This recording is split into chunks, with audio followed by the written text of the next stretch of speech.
But से ज़ला में खुशामदीद दोस्तों, आज आप जानेंगे कि आपने अपने किसी दोस्त को, किसी अज़ीज़ को, किसी जानने वाले को, किसी जानने वाले के जानने वाले को आपने खुदा तरसी खाते हुए कुछ रकम उधार दे दी थी। और रकम इस तरीके से उधार दी, वो आपके पास आया परेशान था और आपने फ़ौरन उसको रकम उधार दे दी, 50,000, 5 लाख, 10 लाख, जितनी भी रकम उधार दी आपने। और आपने कोई उस चीज़ का कोई गवाह नहीं बनाया, कोई तहरीरी मुआहिदा नहीं किया, क्योंकि वो आपका जानने वाला था, आपका दोस्त था, आपका अजीज़ था।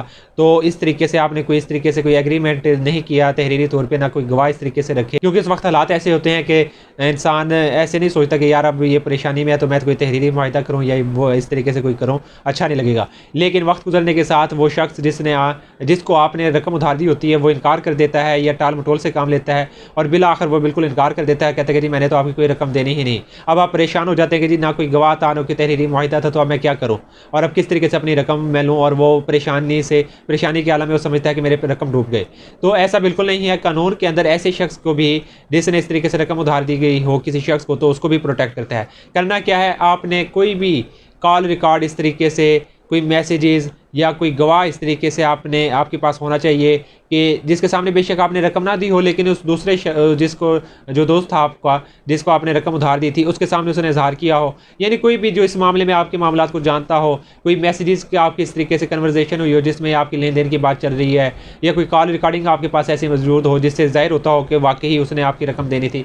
इन सारी शवाहिद की रोशनी में आप केस कर सकते हैं। कौन सा, आप सिविल कोर्ट में आ जाएंगे, सिविल कोर्ट में आके आप दावा करेंगे, दावा दला पाने का, suit for recovery of money का। ये CPC का जो ऑर्डर 3738 और ये इसको डील करता है, दावे को सूट फॉर जो मनी होगा उसको, इस तहत आप दावा करेंगे। उसके अंदर जो आपके पास जो भी शवाहिद आपके पास मौजूद हैं उनकी रोशनी में आप ये दावा दायर करके नोटिस होंगे और अपने शवाहिद के पेश करेंगे। अगर अदालत को लगे कि वाकई है ऐसा मामला है और आपने वाकई उसको रकम उधार दी थी और जो आपके पास शवाहिद होंगे, तो अदालत उसको फ़ौरन हुक्म कर सकती है कि वो आपकी रकम वापस लुटाए। इसके अंदर एक और नुकता आपने मज़ीद इस बात का ख्याल रखना है कि बिलफर्ज़ आपने किसी शख्स को 2010 में रकम उधार दी, आप उससे पैसे मांगते रहे, बिलाखिर उसने 2015 में आके इनकार कर दिया कि जी मैंने आपकी कोई रकम देनी ही नहीं, और आप दावा कर रहे हैं 2020 के अंदर, 2023 के अंदर। ऐसा नहीं होगा।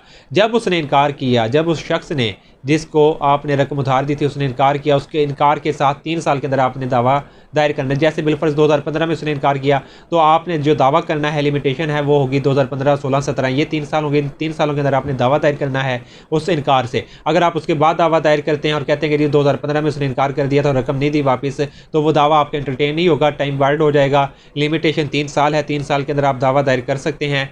और अगर आप दावा दायर करेंगे तो आपको ये उम्मीद है कि जो आपकी शवाहिद की रोशनी में अदालत आपको आपकी रकम वापस दिलवा देगी और उसको हुक्म करेगी कि वो आपकी रकम वापस दे।